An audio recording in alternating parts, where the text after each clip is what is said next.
Good evening, everyone. Welcome to the Hangout. I'm Chip Cooper for FTC Guardian and my partner Alan Cutts, and it's the first Hangout for the month of July 2019.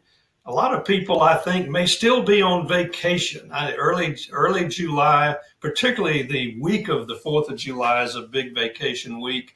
We see it here where we live, and maybe you're on vacation. So if you are, then you can watch the replay. But quick summary of my life in the last week or so, 2 weeks. I really hurt my knee falling off of my off of my SUP board in very shallow water, banging it off the bottom. And I've been sort of laid up since then. I've got a really good appointment with an orthopedic surgeon tomorrow, and I'll probably find out more about what's in store for me then. But that's so for that reason, 4th of July was really, we didn't do anything. I mean, I'm sitting around with my leg up most of the time. But what about you? I hear Alan's been doing a lot of cooking. I A did very do a lot. unusual way to cook, by the way, Yeah, if he wants to share it with you. I did do a lot of cooking. Let me start by, if you can hear the sound of my voice and you can see us in both, just put in both in the chat box so I know that you can see us, because we've had a problem before in the past, two Hangouts ago, where people could hear us but they couldn't see us, or they could see us but they couldn't hear us. Okay, good. Paul said both. Okay, good. All is good. Thumbs up. Okay, so yeah, I had a big 4th of July. So I went from, I mean, really, we're just coming off of it from the 4th until Monday morning. Basically, we were on, I hate to call it vacation because I worked my ass off cooking for everybody. We had parties every day, or parties or beach stuff, just pool stuff to go to, which I like, but I do most of the cooking. So it's a lot of work, man. I did a lot of smoking. Yeah, I smoked briskets, I smoked chickens, I smoked sausage. I did a lot of work and provided a lot of food for everything. So it was a good time, but at the same time, it was a lot of work. So a couple of things I want to get out of the way real quick. We just did, you can see us and hear us, so we're good with that. If you have questions, this is just a reminder, everybody, if this is your first, if you have a question, make sure you tick the question box when you, in the chat thing right next to it, there's a little chat. Hit it as a question when you go to type it in, so that I know it's a question versus a just normal chit chat or whatever. Do that. And then if any of you happen to have people on the fence that you'd want to send to a webinar, we're doing a webinar next Tuesday. I was going to do it this Thursday, but it just came up so fast behind the July 4th holiday and everything. I just couldn't get it all together. So we're going to do a webinar next Tuesday at 8 p.m. If you have people on the fence that you want to send them to a webinar, just email support. Let me know that you want an affiliate link. If you're not going to promote it, don't waste my time and say, yes, I want to promote it and send me my affiliate link. It just isn't worth it. If you really want to promote it, I'll do everything I can to help you promote it. But if you don't have a list to promote it to and you don't do it, please don't send an email to support saying you want to do it if you're not actually going to do it. We have a lot of people who do that, and that's just a waste of time. Your time, our time, their time, everybody's time. So really good hangout tonight with the stuff that we're going to be doing. So Chip, you want to get started and get moving? Yeah, here we go to share my screen, and you should be able to see the screen right now. Yes. Yes. Okay. So you see the title there. Can a hashtag be a deceptive ad claim? And you see hashtag you bet. So you know the answer to the question before we even get into the slides, right? But there's a lot of really good information in this presentation. So hang on, even though you know the answer to that question just by looking at the title slide. We're going to take advantage of this topic to do a little bit of a review into ad claims, because ad claims are so critically important for our advertising, and we never can know too much about ad claims. So we're going to start out with a little bit of a review for everybody, and then we're going to segue in to the specific topic, the specific type of ad claim that might be in the form of a hashtag. And we now click through the desktop view, and you see the housekeeping announcement.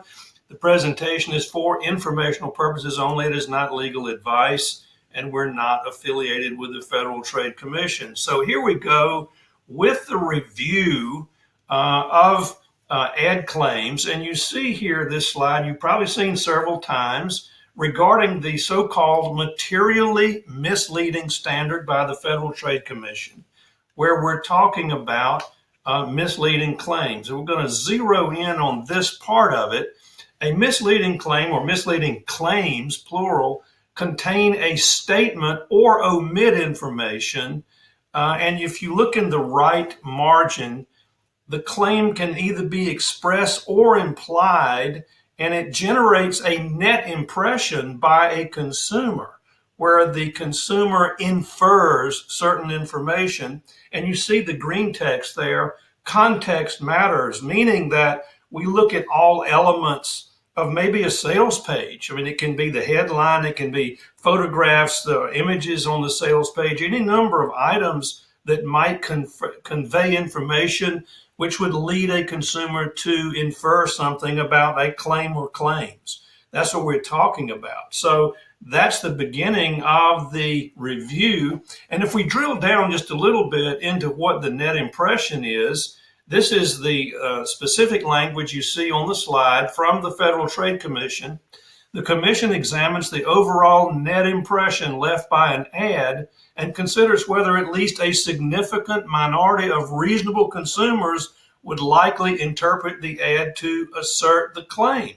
So if you look in the left margin there, in terms of the net impression, looking back by way of review, we certainly know that text, obviously text, lose 10 pounds in the first month. That's an overused one that I use as an example, but that's clearly an express type of claim. A product name might imply something, right? Or a label on a product, and certainly images can imply something as well, all of which can go into the net impression that is inferred by a consumer.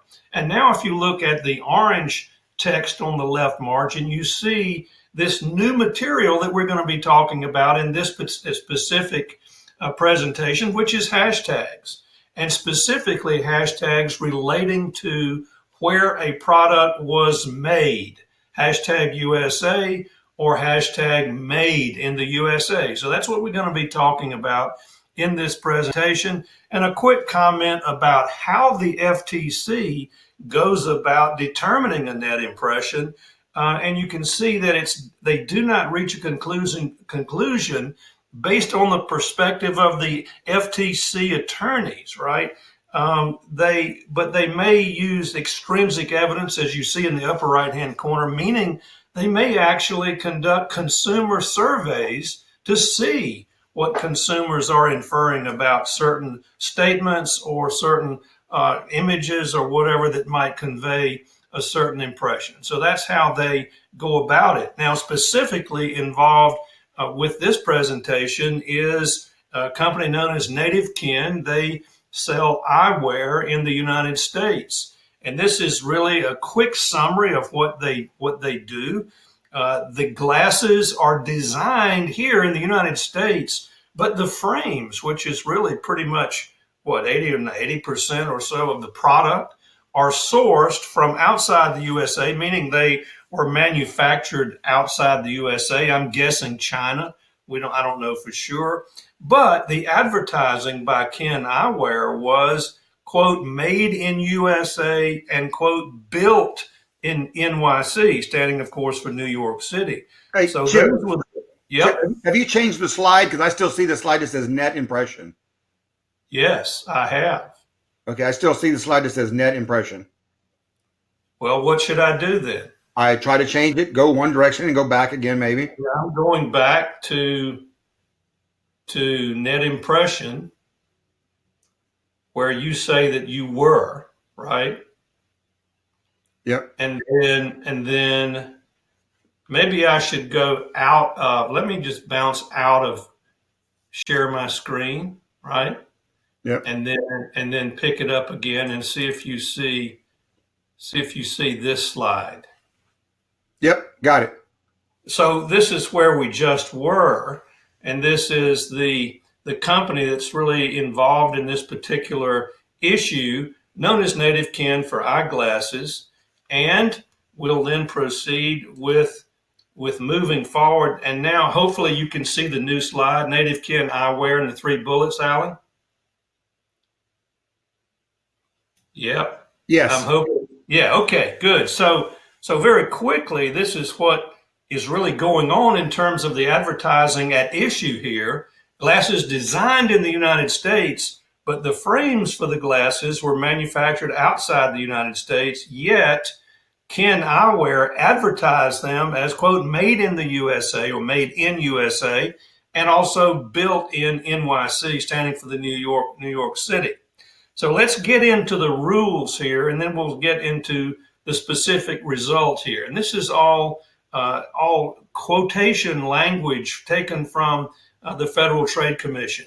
For claims, let's zoom in. For claims that a product is made, built, or manufactured in the USA, the FTC requires that it be all or virtually all made here, including all essential parts.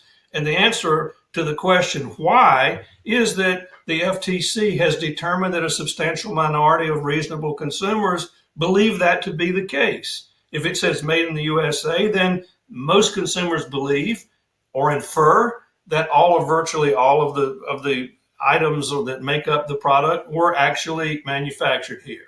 So now we see at the bottom of this slide that depending on context, U.S. symbols or geographic references such as U.S. flags, outlines of U.S. maps, or references to U.S. locations also convey the implication of made in the United States. So not only is made in USA making the claim for manufactured in the USA, but a product with a U.S. flag or a U.S. map or some other reference to a U.S. location also implies the same thing. So these are examples of the express language, made in the USA, and implied images or other things that can imply the same message.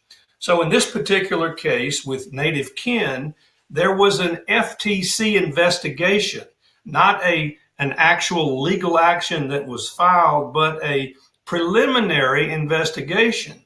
And as a result of the investigation, Native Kin actually took some action to clean up the issue, and then the FTC closed the investigation with no formal action, right? That's a pretty good result for Native Kin. And in the FTC closing letter, which is the official document issued by the FTC indicating that the matter has been closed with no formal action, this is the key quote, that to avoid deceiving consumers, Native Kin removed all claims that its products were made or built in the United States or New York City from its advertising materials, and this is the key, in yellow, including hashtag claims on social media platforms. So if you really think about this for 5 seconds or more, if a flag on a product label or some sort of container perhaps can imply that and make the claim on an implied basis that a product is manufactured in the United States, then it doesn't seem to be a major leap that a hashtag that says made in USA would get the same treatment. So the only thing that's really significant here, not the result that a hashtag can make a claim, the significance is that it's the first time that it's been legally recognized, but it's really no surprise. So that's sort of my take on it. And here you can see the built in USA at the top of the screen is one of the claims that Native Kin made. But in the corrective action they took as a result of the investigation, you see hashtag at the bottom of the screen, hashtag designed in NYC. So that's really the change that the FTC approved of. Instead of built in the New York City, designed in was more accurate. and was not misleading. So the takeaway here is, if you are reviewing social media content for potentially deceptive claims or statements, don't overlook hashtags. And that's the case whether you created the hashtag or whether somebody else created the hashtag and you just adopted it. Either way, whether you created it or simply adopted it based on what someone else has done, if it conveys this message made in the USA and the product that it refers to is not all or substantially all created and manufactured here, then you have a deceptive claim. So that's the end of the presentation. Let's go here to, if I can find where I need. Chip. Yes. Yeah. Go back 2 slides, because what I'm noticing is your slides are lagging when you're turning. So go back to the one where you have NYC at the top. Go back 2 slides. Right there. Wait, well, it's not coming up yet. That's native kin, not native kin. Where is it? Yeah, that one right there. And kind of just explain that again, because as you were explaining it, that slide wasn't there, and then as you kind of got off of it, it popped up. So at the top of the slide, you see built-in NYC or New York City. And the FTC requires, if you make that claim, either in just the way it's made there in the textual form, or if you put a hashtag in front of it, the same result applies. And that is, you need to be able to demonstrate that all or almost all of the product was manufactured in New York City, right? Because it says built in NYC. If it said built in USA or US or manufactured in US, then it would be, the rule would be all or substantially all of the components of the product need to be produced here and assembled in the United States, right? So that's the rule. And so what happened is, you can see the corrective action at the bottom of the slide, hashtag designed in New York City. So that's the accurate statement, because you remember from the facts, the products, the glasses, were actually designed by some sort of fashion designer in New York City, but the substantial portion of the product, namely the frames, were actually manufactured somewhere else, not in New York City or even in the United States. So you see the corrected form from built in NYC at the top to hashtag designed in NYC. So the big rule is, if you're going to say made in the USA or just put an American flag on the package, you've got to be able to show that all or substantially all of the components were produced, and that here in the United States, and that it was assembled here, or else you're going to be maybe in trouble with the made in USA claim, or built in New York City, or wherever the location is. And one thing I might add to that is that under the Trump administration, and I'm not taking any position politically here, I'm just stating a fact, that he has had a number of rallies, and I think in just about all of them, he says, we want people to buy American, is what he says, if I recall. And, so people who are marketing products now believe that it's important to indicate that it was made in the USA, right? Because of this theme. And so the Federal Trade Commission has brought a number of actions in the last 2 or 3 years involving claims made in the USA, when in fact that standard, the rule, was not complied with, where maybe substantially all of the parts were created elsewhere and then assembled in the United States, and there was a claim by the Federal Trade Commission. So this basically the result of this action, not an action, but the inquiry into what was going on by native, the glasses manufacturer, simply adds to what we already knew, adds to the hashtag description of it. So you can see everything here, Alan. I hope the final takeaway. If you're looking at your social media promotions and you're looking for possible deceptive statements, the big takeaway here is do not overlook hashtags because they are basically viewed as if there was no hashtag symbol, and whatever the statement is after the hashtag is going to be judged according to the rules that we're all familiar with. So this ends the presentation, and let's see how I'm going to get back. There it is. There it is. I'm going to be killing to share my screen. All right. You didn't do the tags. Yeah, it's going to be hashtags made in the USA, that sort of thing. So the tags are going to be hashtags? What's that? Are the tags going to be hashtags? Yeah, no. The tags are going to refer to hashtags. Let's put it that way. Okay. All right. All right. So we now have, despite a few technical glitches before we went live and then some afterwards, we've had the presentation. So do we have any questions? Yeah, guys, if you have any questions, start popping them in.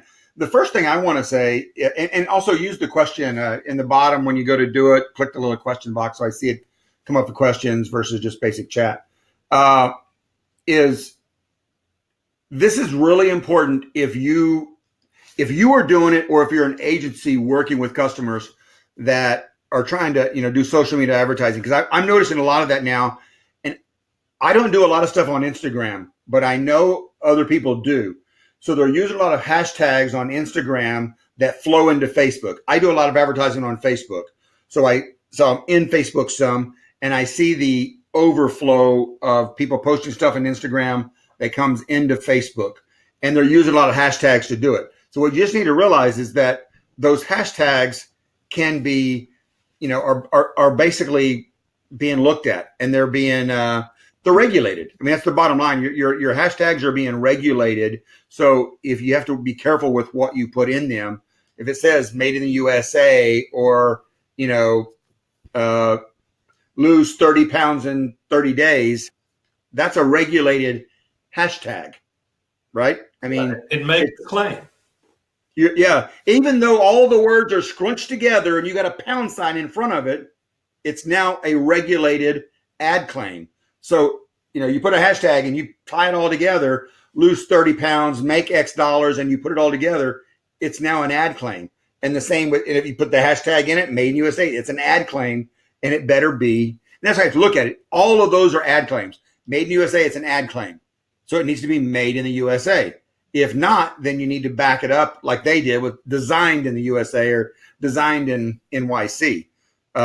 So, if you've got people doing that kind of stuff, I don't know how many true advertisers we have here online tonight. I mean, I'm an advertiser. That's what I do. And I work with customers who for their ads. But if you do any kind of advertising, any kind of promotion, then those are the type of things that you need to be thinking about when you're promoting your products or somebody else's products. Yeah, and one thing I might add, and this again is by way of a little bit of review, and that is that you have the Federal Trade Commission obviously looking for violations involving ad claims, right? And that's what we talked about in this presentation, but also you have the potential as an advertiser for a competitor of the product or service that you're advertising, seeing a Made in USA claim on your product, and they bring a claim against you for false advertising. So not only are you being watched over by the Federal Trade Commission, but competitors. And competitors may not they may be looking very carefully at what your hashtags are saying.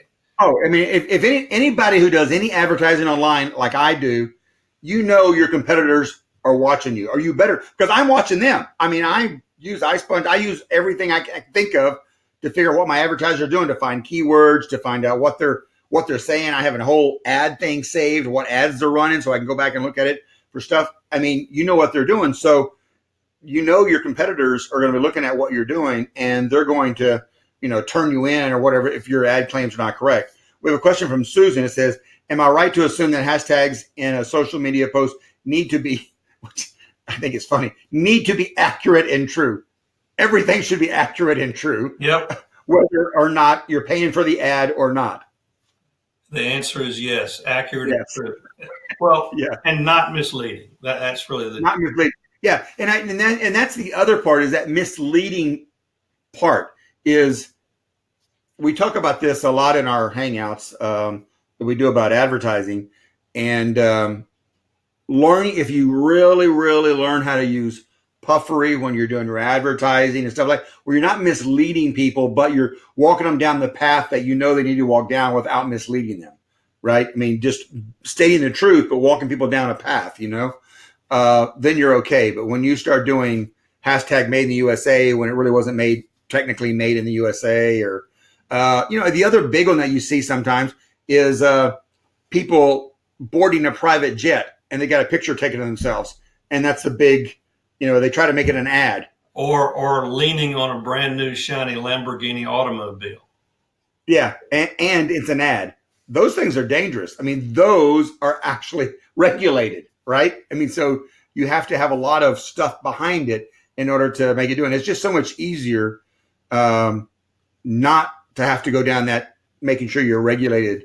Unless you're a big company, you've got attorneys in the background that's reviewing everything, and you've got the dollars to fight it. It's just easier to just fly under the radar and not have to deal with the regulated stuff, and learn how to use the stuff we talk about in FTC Guardian, the puffery statements and stuff like that when you're helping your customers or helping yourself run ads or emails or whatever it is. Anything else? That's why I use Honda Accord behind me in my ads. Norman says, that's why I do all my ads. I put a Honda Accord behind me. Very good. Very good. So, any more questions? Or I don't see anything else. Nope. No more questions. All right. Well, that's it. We've had a little review of ad claims, express and implied ad claims, and specifically how the ad claim rules that we've talked about over and over again fit into this new potential claim called a hashtag. And we see that hashtags, of course, are regulated as ad claims, just as we might expect them to be. They're not exempt just because they've got that little pound sign in front of them. So there we go. That's a quick summary of what we've done. We appreciate your attendance. Good night, everyone. Have a pleasant